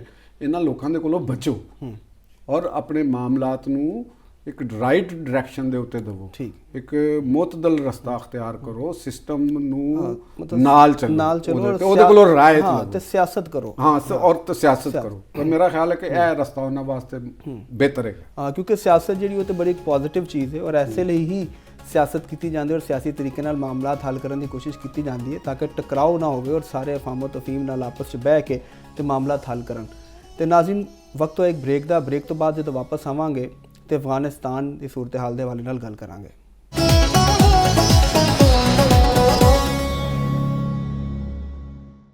ਵਾਰੀ ਫਿਰ ਜੀ ਆਇਆਂ ਨੂੰ। ਨਾਜ਼ਰੀਨ, ਪਾਕਿਸਤਾਨ ਤੇ ਅਫਗਾਨਿਸਤਾਨ ਦੇ ਮੁਜ਼ਾਕਰਾਤ ਦੇ ਕਈ ਦੌਰ ਗੁਜ਼ਰੇ, ਲੇਕਿਨ ਉਹਨਾਂ 'ਚ ਕੁਝ ਖਾਤਰ ਖਾ ਮਾਮਲਾਤ ਨਹੀਂ ਹੋ ਸਕੇ ਤੇ ਇਹ ਕਸ਼ੀਦਗੀ ਜਿਹੜੀ ਹੈ ਉਹ ਜਾਰੀ ਹੈ। ਤੇ ਇਹਦੇ ਬਾਰੇ 'ਚ ਹੀ ਗੱਲ ਕਰਨੇ ਆ ਚੋਹਰ ਸਾਹਿਬ ਨਾਲ ਕਿ ਇਹ ਮਾਮਲਾ ਕਿਉਂ ਹੱਲ ਨਹੀਂ ਹੋ ਰਿਹਾ ਤੇ ਇਹਦੇ 'ਚ ਕੀ ਐਸੀ ਸਟ੍ਰੈਟਜੀ ਪਾਕਿਸਤਾਨ ਨੂੰ ਅਪਣਾਉਣੀ ਚਾਹੀਦੀ ਹੈ ਕਿ ਇਹ ਮਾਮਲਾ ਜਿਹੜੇ ਨੇ ਉਹ ਬਿਹਤਰੀ ਦੀ ਤਰਫ ਜਾਣ। ਚੋਹਰ ਸਾਹਿਬ, ਇਹ ਦੇਖੋ, ਮੈਂ ਤੁਹਾਨੂੰ ਇਹ ਦੱਸਾਂ ਕਿ ਕੋਈ ਵੀ ਤੁਸੀਂ ਸਟ੍ਰੈਟਜੀ ਅਪਣਾ ਲਓ, ਅਫਗਾਨਿਸਤਾਨ ਨਾਲ ਤੁਹਾਡੇ ਅੱਛੇ ਤਾਲੁਕਾਤ ਨਹੀਂ ਹੋਣੇ। ਅੱਛਾ, ਹਾਂ, ਜੋ ਮਰਜ਼ੀ ਕਰ ਲਓ ਤੁਸੀਂ, ਤੇ ਫਿਰ ਬਚੀਏ ਕਿਵੇਂ? ਬਚਣ ਦਾ ਤਰੀਕਾ ਇਹੋ ਹੀ ਹੈਗਾ ਕਿ ਅਸੀਂ ਆਪਣੇ ਘਰ ਨੂੰ ਇੱਕ ਸੇਫ ਰੱਖੀਏ, ਉਹਨਾਂ ਨੂੰ ਆਪਣੇ ਘਰ ਨਾ ਵੜਨ ਦਈਏ, ਤੇ ਜੇ ਉਹ ਥੋੜਾ ਜਿਹਾ ਬੋਲਣ ਤਾਂ ਉਹਨਾਂ ਨੂੰ ਝਿੜਕ ਦਿੱਤਾ ਜਾਵੇ ਕਿ ਚਲੋ ਇੱਥੋਂ ਆਪਣੇ ਘਰ ਦੇ ਵਿੱਚ ਰਹੋ, ਕਿਉਂਕਿ ਉਹਨਾਂ ਨੇ ਸ਼ੋਰ ਸ਼ਰਾਬਾ, ਕਹਿੰਦੇ ਨੇ ਖਾਲੀ ਭਾਂਡੇ ਉਹ ਖੜਕਦੇ ਨੇ। ਸਹੀ ਹੈ। ਭੁੱਖਾ ਭੁੱਖਾ ਮੁਲਕ ਹੈ, ਭੁੱਖੇ ਹੁਕਮਰਾਨ ਨੇ, ਠੀਕ ਹੈ ਨਾ ਜੀ। ਉਹਨਾਂ ਨੇ ਉਹ ਹਰ ਵਕਤ ਉਹ ਪੈਸੇ ਮੰਗਦੇ ਨੇ। ਇੰਡੀਆ ਦੇ ਦੌਰੇ ਤੇ ਗਏ ਨੇ ਤੇ ਉਹਨਾਂ ਨੂੰ ਇਸ ਚੀਜ਼ ਦੀ ਕੋਈ ਸ਼ਰਮ ਨਹੀਂ ਆਈ ਕਿ ਇੰਡੀਆ ਦੇ ਜਿਹੜੇ ਤਜਜ਼ੀਆ ਨਗਾਰ ਨੇ, ਸੋਸ਼ਲ ਮੀਡੀਆ, ਉਹਨਾਂ TV ਐਂਕਰ ਨੇ, ਉਹਨਾਂ ਨੇ ਕੀ ਕਿਹਾ ਉਹਨਾਂ ਦੇ ਬਾਰੇ। ਉਹ ਇਹ ਕਹਿੰਦੇ ਰਹੇ ਨੇ ਜੀ वो इधर आए हैं तो वो पैसे मांगने आए, उनको पैसे दे दो, जो मर्जी उनसे करा लो। ਦੇਖੋ, ਇਹ ਇੱਕ ਕੈਸੀ ਗੱਲ ਹੈ ਕਿ ਤੁਹਾਡੇ ਬਾਰੇ ਦੇ ਵਿੱਚ ਜਿਸ ਮੁਲਕ ਦੇ ਅੰਦਰ ਤੁਸੀਂ ਗਏ ਹੋ ਉੱਥੇ ਉਹਨਾਂ ਦੇ ਜਿਹੜੇ ਮੁਖਤਲਿਫ ਸੋਸ਼ਲ ਮੀਡੀਆ ਔਰ ਮੀਡੀਆ, ਮੇਨ ਸਟ੍ਰੀਮ ਮੀਡੀਆ ਦੇ ਉੱਤੇ ਤੁਹਾਡੇ ਦੌਰੇ ਨੂੰ ਲੈ ਕੇ ਜੋ ਤੁਹਾਡਾ ਇਮੇਜ ਉੱਥੇ ਉਹਨਾਂ ਨੇ ਬਣਾਇਆ, ਉਹ ਇਹ ਬਣਾਇਆ ਕਿ ਜੀ ਇਹ ਪੈਸੇ ਮੰਗਣ ਆਏ ਨੇ, ਇਹ ਕਿਰਾਏ ਦੇ ਲੋਕ ਨੇ, ਇਹਨਾਂ ਨੂੰ ਪੈਸੇ ਦੇ ਦਿਓ ਤੇ ਜੋ ਮਰਜ਼ੀ। ਯਾਨੀ ਉਹ ਤੁਹਾਡਾ ਮਤਲਬ ਹੈ ਕਿ ਇਹੀ ਚੱਲਦਾ ਰਹੇਗਾ, ਇਹੋ ਹੀ ਚੱਲਦਾ ਰਹੇਗਾ। ਤੇ ਲੇਕਿਨ ਇਹ ਇੱਕ ਸਾਡੇ ਵਾਸਤੇ, ਮੇਰੇ ਵਾਸਤੇ ਗੱਲ ਹੈ ਵੇ ਕਿ ਉੱਥੇ ਇੱਕ ਡੈਮੋਕ੍ਰੈਟਿਕ ਮੂਵਮੈਂਟ ਵੀ ਉੱਭਰ ਰਹੀ ਹੈ। ਅੱਛਾ, ਅਫਗਾਨਿਸਤਾਨ ਗੁੱਡ ਸਾਈਨ ਹੈ। ਇਹ ਇੱਕ ਗੁੱਡ ਸਾਈਨ ਹੈ, ਡੈਮੋਕ੍ਰੈਟਿਕ ਮੂਵਮੈਂਟ ਉੱਭਰ ਰਹੀ ਹੈ। ਦੇਖੋ ਅਸੀਂ ਜੋ ਵੀ ਕਹਿੰਦੇ ਆ ਕਿ ਅਫਗਾਨਿਸਤਾਨ ਦੇ ਜਿਹੜੀ ਪੜ੍ਹੀ ਲਿਖੀ ਕਲਾਸ ਰਹੀ ਹੈ, ਜਿਹੜੇ ਲੋਕ ਯੂਰਪ ਅਮਰੀਕਾ ਦੇ ਵਿੱਚ ਆਏ, ਦੇ ਵਰ ਵੈਰੀ ਫਾਈਨ ਪੀਪਲ, ਬਹੁਤ ਖੂਬਸੂਰਤ ਔਰ ਬੜੇ ਟੈਲੈਂਟਡ ਲੋਕ ਨੇ, ਠੀਕ ਹੈ ਨਾ। ਔਰ ਜਿਹੜੇ ਜਿਨ੍ਹਾਂ ਨੂੰ ਅਸੀਂ ਇੱਥੇ ਸਾਡੇ ਕੋਲ ਮਹਾਜਰੀਨ ਦੇ ਤੌਰ ਤੇ ਵੀ ਰਹੇ ਨੇ ਔਰ ਬਾਹਰ ਵੀ ਉੱਥੇ ਨੇ ਜਾਂ ਗਰੀਬ ਨੇ, ਉਹ ਵੀ ਟੈਲੈਂਟਡ ਨੇ, ਲੇਕਿਨ ਬਦਕਿਸਮਤੀ ਇਹ ਹੈਗੀ ਕਿ ਉਹਨਾਂ ਨੂੰ ਇੱਕ ਸਿਸਟਮ ਨਹੀਂ ਮਿਲਿਆ, ਉਹ ਸਿਸਟਮ ਦੇ ਵਿੱਚ ਉਹਨਾਂ ਨੂੰ ਨਹੀਂ ਰਹੇ। ਔਰ ਇਹ ਲੋਕ ਜਿਹੜੇ ਨੇ ਉਹ ਫਿਰ ਇਹੋ ਜਿਹੇ ਉਹਨਾਂ ਦੇ ਕੰਮ ਹੋ ਗਏ ਤੇ ਡੈਮੋਕ੍ਰੈਟਿਕ ਮੂਵਮੈਂਟ ਹੋ ਰਹੀ ਹੈ। ਉੱਥੇ ਮੇਰਾ ਖਿਆਲ ਹੈ ਕਿ ਉਹ ਰਿਪਲੇਸ ਕਰਨਾ ਚਾਹੁੰਦਾ ਸਾਨੂੰ ਸਭ ਨੂੰ, ਸਾਡੀ ਗੌਰਮੈਂਟਾਂ ਨੂੰ, ਇਰਦ ਗਿਰਦ ਦੀ ਗੌਰਮੈਂਟਾਂ ਨੂੰ, ਉਹ ਡੈਮੋਕ੍ਰੈਟਿਕ ਰੈਸਿਸਟੈਂਸ ਮੂਵਮੈਂਟ ਹੈ, ਉਹਨੂੰ ਸਪੋਰਟ ਕਰਨਾ ਚਾਹੀਦਾ ਤਾਂ ਕਿ ਇਸ ਕਿਸਮ ਦੀ ਇੰਤਹਾ ਪਸੰਦੀ ਤੋਂ ਬਾਹਰ ਨਿਕਲੇ, ਕਿਉਂਕਿ ਇਹਨਾਂ ਨੇ ਤਾਂ ਇਹੋ ਕੁਛ ਹੀ ਕਰਨਾ ਹੈ, ਨਾ ਇਹ ਲੜ ਸਕਦੇ ਨੇ। ਤੇ ਗੱਲ ਉਹ ਹੀ ਹੈ ਕਿ ਆਣਗੇ ਤੇ ਜਿਵੇਂ ਪੁਰਾਣੇ ਸਾਡੇ ਬਚਪਨ ਦੇ ਦੌਰ 'ਚ ਕਿਸੇ ਦੀ ਬੈਲ ਖੜਕਾ ਕੇ ਨਹੀਂ ਸੀ ਨੱਸ ਜਾਂਦੇ, ਤੇ ਉਹ ਇਹ ਉਂਝ ਨੇ ਕਿ ਇਹਨਾਂ ਨੇ ਬੈਲ ਮਾਰਨੀ ਹੈ ਤੇ ਦੌੜ ਲਾ ਦੇਣੀ ਹੈ, ਤੇ ਜਿਹੜਾ ਫੜਾ ਗਿਆ ਉਹਨੇ ਕੁੱਟ ਖਾਣੀ ਹੈ ਤੇ ਦੁਬਾਰਾ ਫੇਰ ਉਹੀ ਕੰਮ ਸ਼ੁਰੂ ਕਰ ਦੇਣਾ। ਤੇ ਲਿਆਦਾ ਮੇਰੇ ਨਹੀਂ ਖਿਆਲ ਕਿ ਅਫਗਾਨਿਸਤਾਨ ਨੂੰ ਪਾਕਿਸਤਾਨ ਨਾਲ ਦੌੜ ਲਾਉਣ ਤੋਂ ਯਾਦ ਆ ਗਿਆ ਉਹ ਅੱਛਾ ਫੀਫਾ, ਹਾਂ ਫੀਫਾ ਅਮਨ ਅਵਾਰਡ ਲੱਭ ਗਿਆ ਜਨਾਬ ਟਰੰਪ ਸਾਹਿਬ ਨੂੰ, ਨੋਬਲ ਪ੍ਰਾਈਜ਼ ਤੇ ਨਹੀਂ ਜੇ ਮਿਲਿਆ, ਲੇਕਿਨ ਇਹ ਫੀਫਾ ਅਮਨ ਅਵਾਰਡ ਲੱਭ ਗਿਆ। ਉਹ ਕਹਿੰਦੇ ਨੇ ਨਾ ਕਿ ਜੀ ਬਦਨਾਮ ਹੋਗੇ ਤਾਂ ਕਿਆ ਨਾਮ ਨਾ ਹੋਗਾ, ਤੇ ਉਹਨਾਂ ਨੇ ਤੇ ਅਮਨ ਦਾ ਅਵਾਰਡ ਉਹਨਾਂ ਨੇ ਲੈਣਾ ਸੀ। ਤੇ ਉਹ ਸੁਣਿਆ ਕਿ ਉਹ ਟੀਵੀ ਦੇ ਉੱਤੇ ਚੱਲ ਰਿਹਾ ਸੀ ਕਿ ਉਹਨਾਂ ਨੇ ਫੇਰ ਕਿਹਾ ਕਿ ਮੈਂ ਇੰਨੀਆਂ ਜੰਗਾਂ ਰੁਕਵਾਈਆਂ, ਮੈਂ ਇੰਨੀਆਂ ਜੰਗਾਂ ਰੁਕਵਾਈਆਂ। ਮੈਨੂੰ ਤਾਂ ਲੱਗਦਾ ਕਿ ਕੋਈ ਵੀ ਕਿਸੇ ਮੁਲਕ ਦਾ ਸਰਬਰਾਹ ਜਿਹੜਾ ਜਾਂ ਆਰਮੀ ਚੀਫ ਹੈ, ਉਹ ट्रंप साहब ਨੂੰ ਟੈਲੀफोन करके कह देगा कि मिस्टर प्रेसिडेंट मैं फलां मुल्क पे हमला करने वाला हूँ, आपका क्या ख्याल है? वो कहेगा no no no no no, attack नहीं करना। वो तो बंद कर रहे हो, दूसरे डाल ही ट्वीट कर देगा मैंने एक जंग रुकवा दी।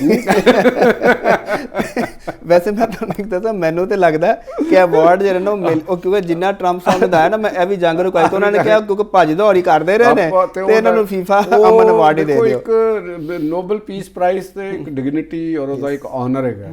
ਤੇ ਹੁਣ ਜਿਨ੍ਹਾਂ ਲੋਕਾਂ ਨੇ ਪ੍ਰੈਜ਼ੀਡੈਂਟ ਟਰੰਪ ਸਾਹਿਬ ਨੂੰ ਮਸ਼ਵਰਾ ਦਿੱਤਾ ਕਿ ਤੁਸੀਂ ਫੀਫਾ ਅਮਨ ਅਵਾਰਡ ਲੈ ਲਓ, ਪਤਾ ਨਹੀਂ ਉਹਨਾਂ ਨੇ ਉਹਨਾਂ ਨਾਲ ਦੋਸਤੀ ਕੀਤੀ ਹੈ ਜਾਂ ਉਹਨਾਂ ਦਾ ਮਜ਼ਾਕ ਉਡਾਇਆ ਹੈ। ਮੈਨੂੰ ਲੱਗਦਾ ਹੈ ਉਹਦੇ ਤੇ ਤਨਕੀਦ ਸ਼ੁਰੂ ਹੋ ਗਈ, ਤੁਹਾਨੂੰ ਪਤਾ ਉਹਦੇ ਤੇ ਬਹੁਤ ਯੂਰਪ ਵਿੱਚ, ਅਮਰੀਕਾ ਦੇ ਵਿੱਚ ਬਹੁਤ ਤਨਕੀਦ ਹੋ ਰਹੀ ਹੈ ਕਿ ਜਨਾਬ ਪ੍ਰੈਜ਼ੀਡੈਂਟ ਨੇ ਇਹ ਕੀ ਕੰਮ ਕੀਤਾ ਹੈ।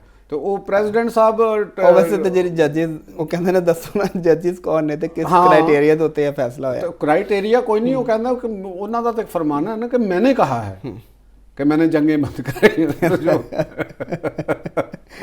तो वो फिर उन्होंने क्योंकि ये कह दिया है तो वो जंगें तो बंद होनी पड़ेगी। ਤੇ ਜੇ ਸ਼ਬਾਜ਼ ਸ਼ਰੀਫ ਸਾਹਿਬ ਨੇ ਕਲੇਮ ਕਰਤਾ ਕਿ ਤੇ ਮੇਰਾ ਕ੍ਰੈਡਿਟ ਹੈ, ਮੈਂ ਦੱਸ ਕਿਹਾ ਸੀ ਵੈਸੇ ਉਹਨਾਂ ਨੂੰ ਕਰਨਾ ਚਾਹੀਦਾ, ਸਭ ਤੋਂ ਪਹਿਲੇ ਦੌੜ ਲਾਣੀ ਚਾਹੀਦੀ ਹੈ ਕਿ ਇਸ ਤੋਂ ਪਹਿਲੇ ਕਿ ਕੋਈ ਹੋਰ ਟਰੰਪ ਨੂੰ ਮੁਬਾਰਕਬਾਦ ਦੇਵੇ ਤੇ ਸਾਡੇ ਸ਼ਬਾਜ਼ ਸ਼ਰੀਫ ਸਾਹਿਬ ਤੇ ਉਹਨਾਂ ਨੇ ਫੌਰਨ ਤੋਂ ਪਹਿਲੇ ਜਾ ਕੇ ਟੈਲੀਫੋਨ ਕਰਕੇ ਕਹੇ ਸਰ आप कांग्रेचुलेशन टू यू और ये आप मैं तो यही चाहता था ਤੇ ਨਾਲ ਉਹ ਫੁੱਟਬਾਲ ਵੀ ਰੱਖ ਲੈਣ ਜਿਹੜਾ ਸਿਆਲਕੋਟ ਤੋਂ ਬਣਿਆ ਹੈ, ਔਰ ਉਹਨਾਂ ਨੂੰ ਕਿੱਕ ਮਾਰਨ ਤੇ ਭਾਵੇਂ ਗਲਾਸ ਹੀ ਤੋੜ ਦੇ, ਸਾਬਤ ਗਲਾਸ ਤੋੜ ਦੇ ਤੇ ਅਮਨ ਦੀ ਬਜਾਏ ਤਕਰੀਬ ਹੋ ਜਾਏ। ਤੇ ਮੁਬਾਰਕਬਾਦ ਦੇਣਾ ਵਾ ਮੈਂ ਤੇ ਅਮਰੀਕਨਸ ਨੂੰ ਵੀ, ਔਰ ਹਾਸਾ ਮਜ਼ਾਕ ਆਪਣੀ ਜਗ੍ਹਾ ਰਹਿ ਗਿਆ। ਤੇ ਟਰੰਪ ਸਾਹਿਬ ਨੂੰ ਫੀਫਾ ਦੇਖੋ ਵਰਲਡ ਕੱਪ ਫੁੱਟਬਾਲ ਦੀ ਪੂਰੀ ਦੁਨੀਆ ਦੀ ਇੱਕ ਬੜੀ ਆਨਰੇਬਲ ਤਨਜ਼ੀਮ ਹੈ ਤੇ ਹੁਣ ਪਤਾ ਨਹੀਂ ਫੀਫਾ ਦੇ ਅਹੁਦੇਦਾਰਾਂ ਨੇ ਕੀ ਸੋਚਿਆ ਹੋਣਾ ਤੇ ਕਿਉਂ ਇਹ ਉਹਨਾਂ ਨੂੰ ਇਹ ਦਿੱਤਾ। ਤੇ ਇਹ ਵੀ ਗੱਲ ਸੋਚਣੀ ਪਏਗੀ ਕਿ ਕਿਆ ਫੀਫਾ ਅਮਨ ਅਵਾਰਡ ਜਿਹੜਾ ਹੈ ਇਹ ਮੁਤਬਾਦਲ ਹੋ ਸਕਦਾ ਹੈ ਉਸ ਗ੍ਰੇਸ ਦੇ ਔਰ ਉਸ ਰਾਇਲਟੀ ਦੇ ਔਰ ਉਸ ਇੰਟੈਲੈਕਚੁਅਲ ਜਿਹੜੀ ਉਹਦਾ ਪਸ ਮੰਜ਼ਰ ਹੈ ਨੋਬਲ ਅਮਨ ਦੇ ਪ੍ਰਾਈਜ਼ ਦੇ ਨਾਲ। ਤੇ ਮੇਰਾ ਖਿਆਲ ਹੈਗਾ ਕਿ ਹੁਣ ਡੋਨਲਡ ਟਰੰਪ ਸਾਹਿਬ ਨੂੰ ਤੇ ਸਮਝਾਉਣਾ ਵੀ ਬੜਾ ਮੁਸ਼ਕਲ ਹੈਗਾ, ਔਰ ਸਾਡੀ ਕੀ ਔਕਾਤ ਹੈ ਥਰਡ ਵਰਲਡ ਦੇ ਮੁਲਕ ਦੇ ਕੋਈ ਤਜ਼ੀਆ ਨਗਾਰਾਂ ਨੂੰ ਜਾਂ ਐਂਕਰਸ ਨੂੰ ਕਿ ਉਹਨਾਂ ਦੀ ਉਹ ਗੱਲ ਨੂੰ ਵੈਸੇ ਨਹੀਂ ਵੈਸੇ ਵਜ਼ਨ ਤੇ ਇਸ ਵਕਤ ਉਹ ਇੱਥੇ ਥਰਡ ਵਰਲਡ ਕੰਟਰੀ ਨੂੰ ਦੇ ਰਹੇ ਜੇ ਨਹੀਂ, ਉਹ ਦੇਣਾ ਬਣਦਾ ਨਾਲ ਖਲੋਵੋ, ਆਓ ਤਕਰੀਰ ਕਰੋ ਤੇ ਦੱਸੋ ਲੋਕਾਂ ਨੂੰ ਮੈਂ ਕੀ ਕੀਤਾ। ਟਰੰਪ ਸਾਹਿਬ ਜਿਹੜੇ ਨੇ ਨਾ ਇਹ ਤੇ ਮੰਨਣਾ ਪਏਗਾ ਉਹ ਬੜੇ ਸ਼ਾਰਪ ਆਦਮੀ ਨੇ ਔਰ ਉਹਨਾਂ ਨੂੰ ਪਤਾ ਹੈ ਕਿ ਮੈਂ ਕਿਸ ਤਰ੍ਹਾਂ ਗੱਲ ਕਰਨੀ ਹੈ। ਤੇ ਪਹਿਲੇ ਉਹਨਾਂ ਨੇ ਕੈਲਕੂਲੇਸ਼ਨ ਕੀਤੀ ਹੁੰਦੀ ਹੈ, ਜਿਹੜੀ ਹੁਣ ਤੱਕ ਦੀ ਮੈਂ ਐਨਾਲਿਸਿਸ ਉਹਨਾਂ ਦਾ ਕੀਤਾ ਕਿ ਉਹਨਾਂ ਨੇ ਬਹੁਤ ਸਾਰੀਆਂ ਚੀਜ਼ਾਂ ਦੀ ਨਾ ਪਹਿਲੇ ਐਨਾਲਿਸਿਸ ਕੀਤਾ ਹੁੰਦਾ ਕਿ ਮੈਂ ਅਖੀਰ ਇਹਨਾਂ ਨਾਲ ਮੁੱਕਣਾ ਕਿੱਥੇ ਵੇ। ਪਹਿਲੇ ਉਹਨੂੰ ਬੜਕ ਮਾਰਨਗੇ, ਉਹ ਵੀ ਬੜਕ ਮਾਰੇਗਾ ਮੱਦੇ ਮੁਕਾਬਲ ਵੀ, ਫਿਰ ਉਹ ਉਸ ਤੋਂ ਤੇਜ਼ ਬੜਕ ਮਾਰਨਗੇ। ਉਹ ਜਿਹੜਾ ਫਿਰ ਮੱਦੇ ਮੁਕਾਬਲ ਹੋਏ ਉਹ ਕਹਿਣਗੇ ਜੀ ਗੁੱਸੇ 'ਚ ਜ਼ਿਆਦਾ ਹੀ ਆ ਗਏ ਨੇ, ਉਹ ਥੋੜਾ ਜਿਹਾ ਨਰਮ ਹੋਣਗੇ ਤੇ ਇਹ ਵੀ ਥੱਲੇ ਆ ਜਾਣਗੇ। ਤੇ ਫਿਰ ਇੱਕ ਖਾਸ ਸਤ੍ਹਾ ਦੇ ਉੱਤੇ ਜਿਹੜਾ ਟਰੰਪ ਸਾਹਿਬ ਨੇ ਆਪਣੇ ਮਾਈਂਡ 'ਚ ਰੱਖਿਆ ਹੁੰਦਾ ਉੱਥੇ ਉਹ ਗੱਲ ਡਨ ਕਰ ਦੇਣਗੇ। ਉਹ ਕਾਰੋਬਾਰੀ ਨੇ ਔਰ ਬੜੇ ਸਮਾਰਟ ਕਾਰੋਬਾਰੀ ਨੇ, ਔਰ ਉਹ ਜਿਸ ਤਰੀਕੇ ਦੇ ਨਾਲ ਅਮਰੀਕਾ ਨੂੰ ਚਲਾ ਰਹੇ ਨੇ, ਤੇ ਮੇਰਾ ਤੇ ਖਿਆਲ ਹੈਗਾ ਦੇਖੋ ਉਹਨਾਂ ਨੇ ਗਜ਼ਾ ਦੇ ਵਿੱਚ ਵੀ ਨੋ ਡਾਊਟ ਉਹਨਾਂ ਨੇ ਕਾਮਯਾਬੀ ਹਾਸਲ ਕੀਤੀ ਹੈ, ਜਿਹੜੀ ਕਿ ਬੜੀ ਮੁਸ਼ਕਲ ਕੰਮ ਸੀ। ਤੇ ਪਾਕਿਸਤਾਨ ਇੰਡੀਆ ਦੀ ਵੀ ਉਹਨਾਂ ਨੇ ਜੰਗ ਬੰਦ ਕਰਾਈ ਹੈ, ਔਰ ਮੋਦੀ ਸਾਹਿਬ ਹੋਰਾਂ ਨੂੰ ਵੀ ਬੰਦ, ਉਹਨਾਂ ਦੀ ਵੀ ਬੰਦ ਕਰਾ ਦਿੱਤੀ। ਉਹਨਾਂ ਦੀ ਤੇ ਆਵਾਜ਼ ਹੀ ਬੰਦ ਕਰਾ ਦਿੱਤੀ, ਉਹਨਾਂ ਦੀ ਆਵਾਜ਼ ਬੰਦ ਕਰਾ ਦਿੱਤੀ। ਤੇ ਮੇਰਾ ਖਿਆਲ ਇਹਦੇ ਨਾਲ ਹੀ ਹੁਣ ਅਸੀਂ ਵੀ ਆਪਣੀ ਆਵਾਜ਼ ਬੰਦ ਕਰ ਲਈਏ तो ज़्यादा बेहतर है। नहीं वक्त आ गया है, क्योंकि हमारे प्रोड्यूसर रिजवान साहब बड़े गुस्से में और देख रहे हैं कि टाइम खत्म हो रहा है, तो जल्दी मुका दो। ठीक है, जैसा फिर लेने इजाजत लोगों को अपने वेखਣ ਵਾਲਿਆਂ ਕੋਲੋਂ। ਨਾਜ਼ਰੀਨ ਤੁਸੀਂ ਤਫਸੀਲੀ ਗੱਲਾਂ ਸੁਣਨੀਆਂ ਨੇ ਕਿ ਪਾਕਿਸਤਾਨ ਦੇ ਜਿਹੜੇ ਸਿਆਸੀ ਮਾਮਲਾਤ ਨੇ ਉਹ ਸਿਆਸੀ ਤਰੀਕੇ ਨਾਲ ਹੀ ਹੱਲ ਹੋਣਗੇ। ਅਗਰ ਕੋਈ ਇੰਤਸ਼ਾਰ ਦੀ ਤਰਫ ਜਾਣਾ ਚਾਹੇਗਾ ਤਾਂ ਉਹਦੇ 'ਚ ਉਹਦਾ ਹੀ ਨੁਕਸਾਨ ਹੈ।